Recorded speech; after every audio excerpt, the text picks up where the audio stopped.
The smell of cinnamon rolls still makes my throat tighten, because that was the night I watched my brother's smile die, when the family surprise he planned for me turned into a trap that snapped shut on him instead. And the craziest part is, it happened in a room full of people who were clapping for my humiliation. My name is Arlette. I'm 29, and I run a small logistics firm that moves medical supplies for clinics that can't afford delays. My life is spreadsheets, deadlines, and apologizing for weather I can't control. The relatable part? I'm the kind of person who keeps an extra phone charger in every bag. I'm always prepared. I thought I was prepared for my family too. I wasn't. It started with a simple text from my mom. Come early tonight. We're doing dinner before the fundraiser. Wear something nice. No stress. No stress is what my family says right before they create a stress that follows you for years. The fundraiser was at a restored historic mansion in our town. Chandeliers, polished wood floors, silent auction baskets with labels like Weekend Wine Escape, and volunteers in matching aprons passing out little plates of cinnamon rolls. The whole thing smelled sweet, warm, safe. The kind of place where people think nothing bad can happen, because the napkins are folded like swans. I arrived early like she asked. Of course I did.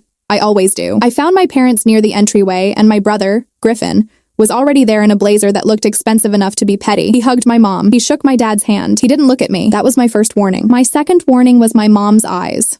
She wouldn't hold mine. She kept smoothing the same invisible wrinkle in her dress, over and over, like repetition could undo whatever she'd agreed to. Hey, I said softly, keeping my voice neutral. Calm is my armor. What's going on? My dad cleared his throat. Just a good night. Be proud. This place is packed. Griffin finally turned to me and smiled like a closed door. You'll love it, he said. You're going to feel so included. Included.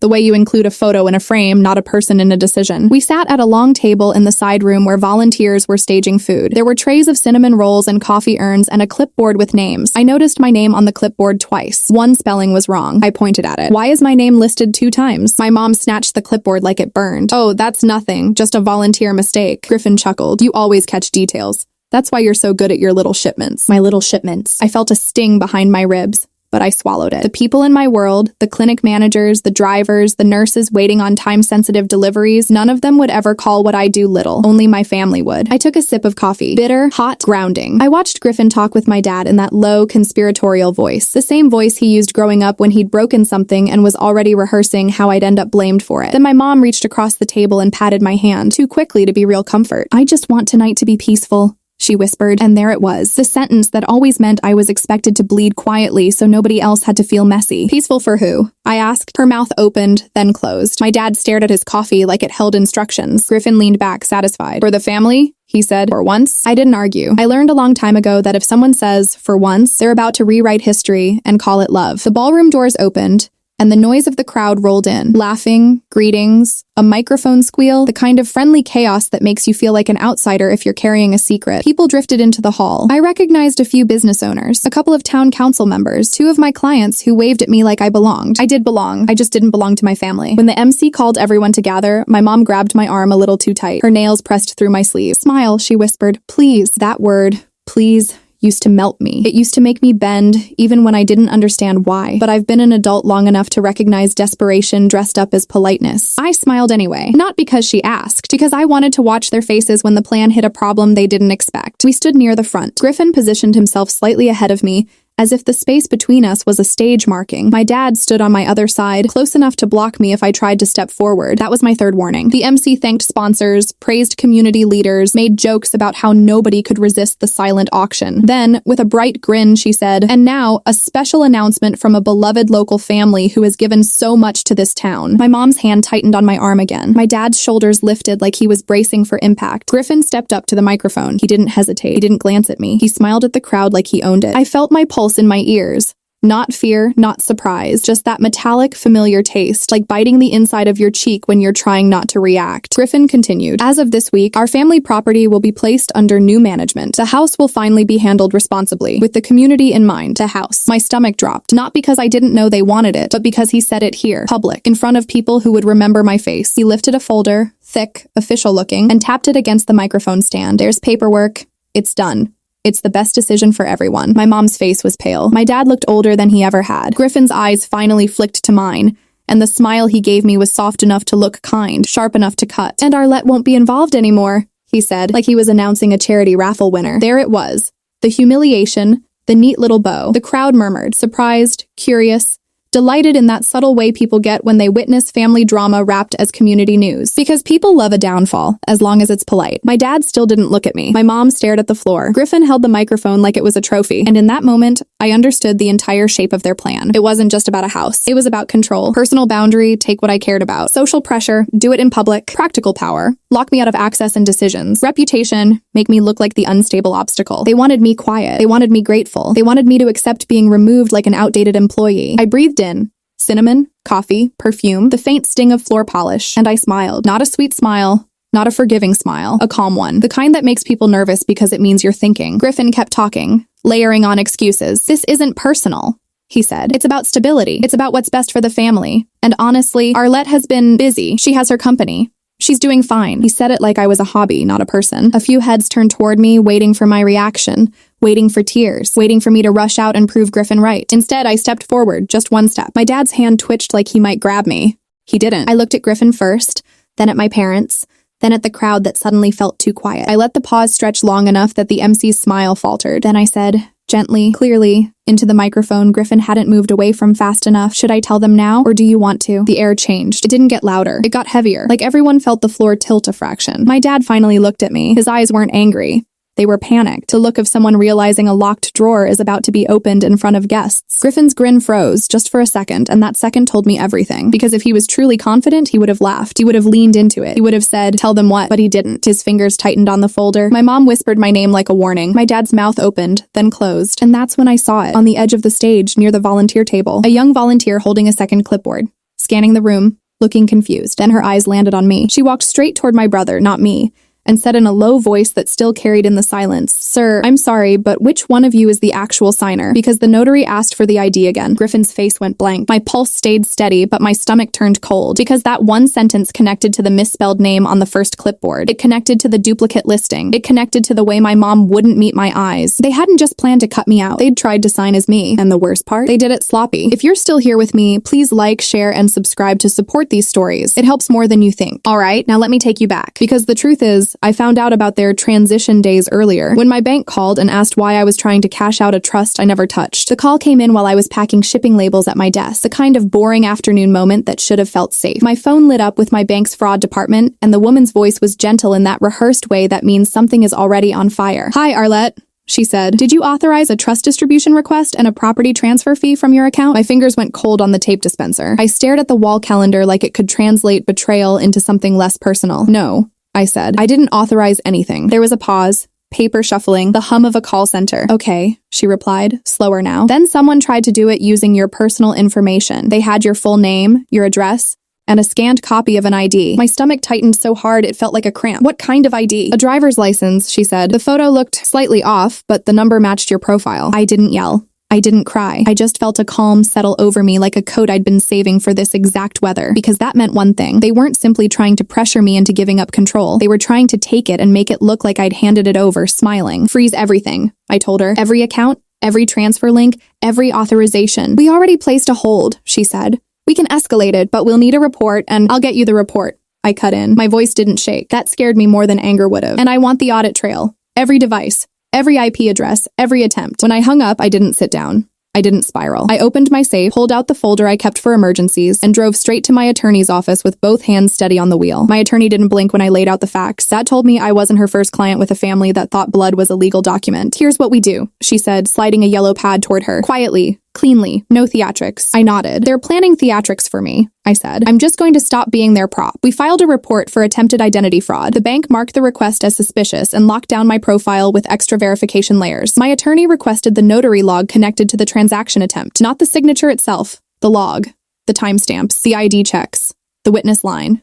The little boring details that people don't think about when they're busy feeling clever. Then I called the fundraiser organizer, not to warn my family, not to plead, not to ask for kindness, to reserve a moment on the microphone. I'm one of your sponsors, I said politely. I'd like to say a few words tonight about community support. The organizer practically thanked me. People always love a polished donor speech. They don't realize they're handing you a stage. By the time I walked into the mansion that evening, I already had 3 things moving in the background. My bank's fraud team flagging the attempted transfer, my attorney obtaining the notary record, and my own security app pulling footage from the mailbox camera at my house. Because the ID scan had to come from somewhere, and I had a pretty good guess. The day before the fundraiser, my parents had stopped by to drop off a casserole dish I never asked for. I remembered my mom's purse hanging open near my mail sorter. I remembered my dad wandering too close to my office, making small talk he didn't need to make. I remembered Griffin's car idling at the curb, as if he didn't want to be seen stepping inside. I'd felt uneasy then, but I'd been trained my whole life to ignore uneasy when it came from them. Not anymore. The mansion ballroom looked even brighter now, like it was trying to bleach the tension out of the air. People smiled. People clapped. People held little auction paddles and laughed too loudly. My family stood near the front like they owned the night. Griffin stepped up and did what he does best. He performed confidence. When he announced the property transition, the crowd reacted exactly the way he wanted. Soft gasps, murmurs, that thrill people get when they think they're witnessing a private power shift in public. And then I asked my question. The moment the volunteer mentioned the notary needing the ID again, my dad's face went gray. My mom's lips parted like she might faint. Griffin's eyes narrowed, flicking between them and me, trying to calculate if I was bluffing. I didn't move fast. Fast looks panicked. I moved with the same steady pace I use when a shipment is late and everyone is screaming and I'm the only person who can fix it. I'd love to clear this up, I said, smiling at the crowd like this was all perfectly normal, since it seems there's confusion about who actually has authority. Griffin tried to laugh. It came out thin. Arlette's being dramatic, he said. This is a family matter. A family matter, I repeated softly. Then I turned to the MC. Can I borrow the microphone for a moment, since this was announced publicly? The MC hesitated, eyes darting to my parents like they were the adults in charge. My father gave a stiff nod as if permission could still keep him in control. I took the microphone. The room quieted. I could feel every face on me, the way they lean in when they think a woman might break. People don't realize how often they're watching,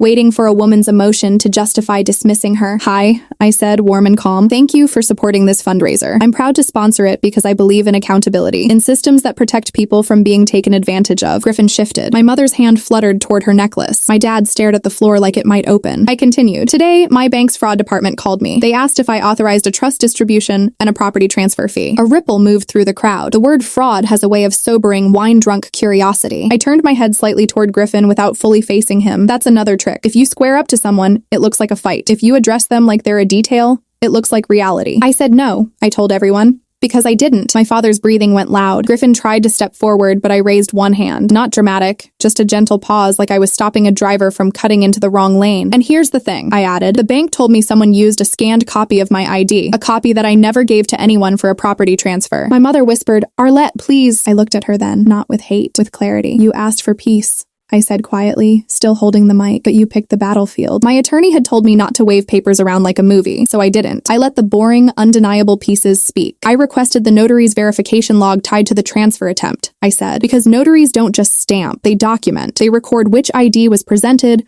who signed, and who witnessed. Griffin's face tightened. You're making this up. I smiled at him, small and polite. No, I said. I'm being careful. Then I nodded toward the volunteer who'd spoken earlier. Would you mind bringing the notary confirmation email to the front? I asked her kindly. The volunteer looked relieved to have a task. She hurried off, and Griffin's eyes followed her like he wanted to stop her, but he couldn't. Stopping a volunteer looks guilty, so he stayed still and tried to look bored. My dad leaned toward me, voice low and urgent. We can talk at home, he hissed. Not here. I kept my eyes on the crowd. You didn't give me that option, I said. The volunteer returned with her phone held out, screen glowing. This is what the notary sent, she whispered. I didn't take the phone. I didn't need to. I just asked her, loud enough for the first few rows, does it list the signer as present in person with valid identification? Yes, she said, voice trembling. And does it list the witness name? I asked. She swallowed. It lists Griffin. Griffin's head snapped up. That doesn't mean anything. It means everything, I said, still calm, because if Griffin was the witness, then Griffin was physically present for the attempt, and the bank already locked the transaction because the ID scan didn't pass verification. I turned slightly toward the crowd again, voice steady. My bank flagged it, my attorney filed a report, and my home security camera recorded my parents visiting my house yesterday and walking into my office. My mom let out a tiny sound, like air leaving a balloon. My dad finally looked at me fully, and in his eyes, I saw it. Not remorse, not love, but the fear of being seen. Griffin tried to seize the moment with anger. So what? You're accusing mom and dad of stealing your ID? You're accusing me of fraud in front of everyone? You're trying to destroy this family. I let him talk. That was part of it. Calm compliance. Let the person digging the hole pick up a bigger shovel. When he ran out of breath, I said softly, you announced I was being removed. I reminded him. You tried to make me disappear with applause. Then I looked at my father. Tell them, I said, The same gentle tone as before. Or I will. My father's jaw worked. He glanced at my mother. She stared straight ahead, eyes shiny, frozen like a child caught in a lie. Griffin's confidence cracked into something uglier. Finally, my father spoke. Voice hoarse. The property is in Arlette's name, he admitted. It always has been. We thought she'd agree to share it if we pushed hard enough. A collective inhale swept the room. Griffin's face twisted. That's not what you promised me, he snapped at my parents, suddenly not even pretending for the crowd anymore. You said it was mine. My father flinched. My mother whispered. We were trying to keep everyone happy. I watched the crowd's expressions change. Sympathy turning, questions turning, respect turning toward the one person who wasn't performing. I set the microphone back into its stand carefully, like I was putting down something heavy without dropping it. I'm leaving now, I said, voice quiet but clear. The rest can go through attorneys and banks, not through holiday speeches. As I walked away, I felt the social shift happen behind me like a door closing. People stopped looking at me like I was the problem. They started looking at my family like they were the risk. Outside, the air was cold and clean. My hands shook for the first time all night, but it wasn't weakness. It was my body finally catching up to the fact that I'd survived. The next few weeks were brutal in a boring way. Frozen accounts, angry messages, relatives calling to mediate, my mom leaving voicemails that sounded like apologies until you listened closely and heard the blame tucked inside. So I handled it quietly. I cut access. Every shared password, every authorization, every family login was changed. I moved the property into a protected holding structure my attorney recommended. I tightened my company's vendor permissions so nobody could pretend to represent me. Practical front sealed. Then I shifted the social front. I didn't smear them. I didn't rant online. I just responded to anyone who asked with the same sentence every time. There was an attempted fraud using my ID, and it's being handled. People hear attempted fraud, and they draw their own conclusions without you lifting a finger. On the reputation front, I did one thing that felt petty, but it wasn't. It was accurate. I removed Griffin's photo from the fundraiser sponsor board where my mom had tried to squeeze him in as co-founder of my logistics firm. The organizer apologized immediately and corrected it because nobody wants their event attached to a fraud investigation. Griffin lost something he craved more than property, the image. And on the personal boundary front, I did the hardest thing. I stopped answering my mother's calls, not as revenge, as peace. Months later, the bank sent me the final audit summary. My attorney forwarded the notary's full log. The attempted transfer had been initiated from a device tied to Griffin's email, but the upload of my ID scan traced back to my parents' home internet. 3 people, 1 plan, 1 lie. My father asked to meet me at a diner, like we were strangers trying to negotiate history over pancakes. He arrived looking smaller, hands folded, eyes red. I didn't think you'd go that far, he admitted. I stirred my coffee slowly. That's the problem, I said. You never think I will. My mom never showed up. She sent a message instead, the kind meant to sound loving while still trying to soften the truth. We just wanted what's best for the family. I stared at it for a long time, then typed one sentence back. What's best for the family shouldn't require my signature forged. After that, I felt something in me settle, like a lock finally clicking into place. The case didn't end with handcuffs and headlines. Real life rarely does. It ended with consequences that were quieter and sharper. Griffin couldn't get the job he bragged about at the fundraiser because the background check flagged an active investigation. My parents had to refinance their home without my help because the bank refused to touch anything connected to the attempted transfer, and I stopped being the person they could lean on while stabbing me. The final twist came on an ordinary Tuesday when a package arrived at my office. No return address, just my name in neat handwriting. Inside was my old driver's license, the one I'd replaced after it mysteriously disappeared months earlier. The envelope also contained a single sticky note written in my mother's handwriting. I found this in Griffin's desk. I didn't know. I'm sorry. I stared at that note until the paper blurred because I believed she didn't know, right up until I remembered my bank's audit trail. The scan of that license had been uploaded from my parents' home. So I slid the note into my shredder, watched it turn into thin strips, and whispered the only truth that mattered anymore. Nice try.